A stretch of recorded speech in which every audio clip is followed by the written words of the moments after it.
अस्सलाम वालेकुम guys, welcome to my YouTube channel. आज की इस वीडियो में हम करेंगे ENG 101 क्विज़ नंबर 3 को सॉल्व। क्विज़ नंबर 3 के 2 सॉल्यूशंस हम इस वीडियो में करेंगे। स्टार्ट करते हैं क्विज़ को।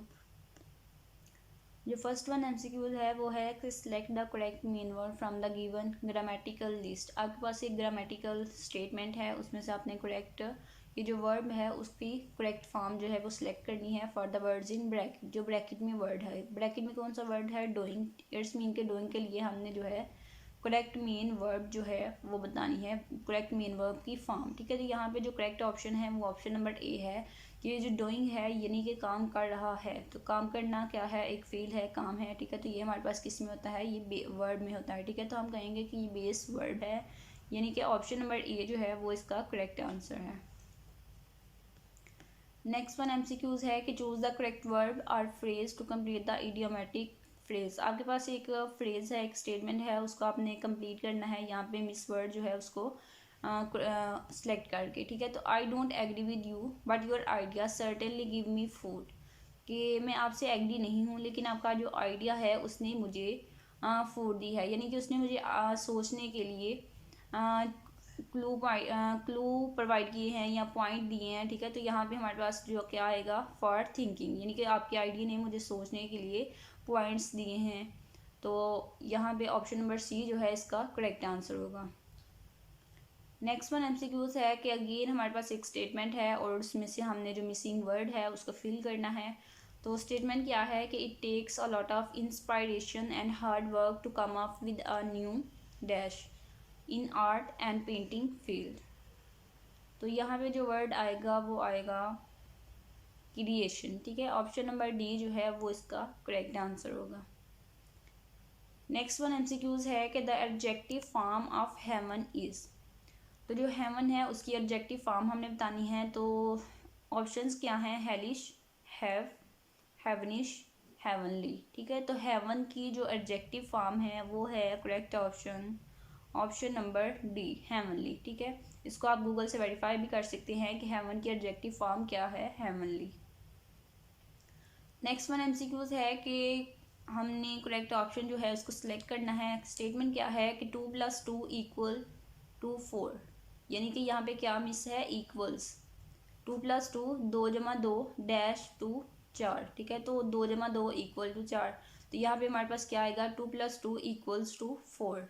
ऑप्शन नंबर बी जो होगा वो आपके पास इसका करेक्ट आंसर होगा। नेक्स्ट वन MCQs है कि complete the sentence by choosing correct option. हमारे पास अगेन एक स्टेटमेंट है, उसको भी हमने फिल करना है करेक्ट वर्ड से। तो क्या है statement? As he was not prepared for making a speech he broke dash in the middle. ठीक है, तो यहाँ पे जो करेक्ट आंसर होगा वो होगा ऑफ। कि जैसा कि वो उसने स्पीच जो है वो तैयार नहीं थी कि स्पीच करने के लिए वो प्रिपेयर नहीं था। ही broke dash in the middle, तो उसने क्या किया? क्योंकि उसकी तैयारी नहीं थी स्पीच करने की, तो उसने दरमियान से तोड़ तोड़ के स्पीच की या रुक रुक के स्पीच की। ठीक है, इस तरह से कह सकते हैं। तो यहाँ पे हमारे पास क्या आएगा? Broke of. ठीक है, ऑप्शन नंबर ए जो है वो करेक्ट आंसर होगा। नेक्स्ट वन MCQs और रिपीटेड MCQs है। ये हमारा जो सोल्यूशन 2 होगा उसमें भी ये हमें MCQs पूछा गया है। His smarmy speech left no doubt that he felt superior to those he was meant to be praising. ठीक है, द वर्ड स्मार्मी जो है वो इज एन, तो वो हमने बताना है कि इनमें से क्या है। ठीक है, उसकी कौन सी फॉर्म है स्मार्मी वर्ड की? तो उसकी जो फॉर्म है वो हमारे पास करेक्ट ऑप्शन जो होगा वो होगा ऑप्शन नंबर डी, एडजेक्टिव। ठीक है, ऑप्शन नंबर डी जो है वो इसका करेक्ट ऑप्शन है। Next one and last one MCQs है कि select the answer that best explains metaphorical meaning of given idiom. तो यहाँ पे हमारे पास एक ईडियम है कैरेट एंड स्टिक। तो इसका हमने करेक्ट मेटाफोरिकल मीनिंग बताना है। तो इसका करेक्ट मेटाफोरिकल मीनिंग जो है वो आपके पास होगा रिवॉर्ड एंड पनिशमेंट। ठीक है, इसको आप गूगल पे भी चेक कर सकते हैं अगर आपके हैंडवर्ड्स में है। मेटाफोरिकल जो आपके पास कॉन्सेप्ट है हैंडवर्ड्स में, उसमें बताया गया होगा कि कैरेट एंड स्टिक जो है उसका मीनिंग क्या होगा? Reward and punish.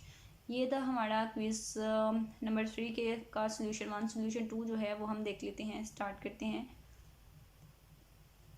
जो फर्स्ट वन एमसीक्यूज है वो है कि most don't dash their happy hour on their website perhaps to provide more flexibility in discounting the specials.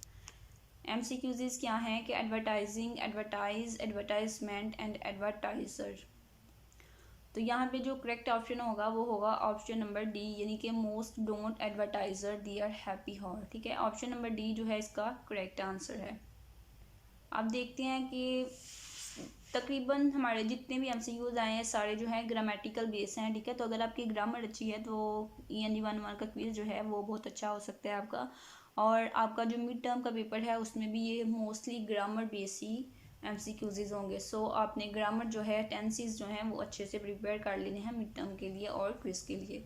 Next one MCQs क्या है कि identify the effect for the following sentence. ये हमारे पास cause and effect आपके हैंडवर्ड्स में scenario given है, उसके related हमारे पास एमसीक्यूज है कि Amber could not see the board so she got classes. कि अम्बर जो है वो बोर्ड को नहीं देख सकती इसलिए उसने ग्लासेस जो हैं उसको लग गई हैं, उसने ग्लासेस लगवा ली हैं। ठीक है, तो यहाँ पे हमारे पास कॉज और इफेक्ट दोनों चीज़ों का आपको पता होना चाहिए। यहाँ पे हमारे पास इफेक्ट का पूछा गया है लेकिन कॉज का भी आपको आना चाहिए। ठीक है, कॉज क्या है कि अम्बर क्योंकि देख नहीं सकती बोर्ड को, ठीक है, इसलिए उसको ग्लासेस लग गई हैं, उसको ऐनक लग गई है। ठीक है, तो इफेक्ट क्या हुआ कि उसको ऐनक लग गई और वजह क्या बनी कि वो देख नहीं सकती थी। ठीक है, तो यहाँ पे हमें इफेक्ट का पूछा गया तो इफेक्ट क्या होगा कि उसको ग्लासेस लग गई हैं। ऑप्शन नंबर डी जो है वो इसका करेक्ट आंसर होगा।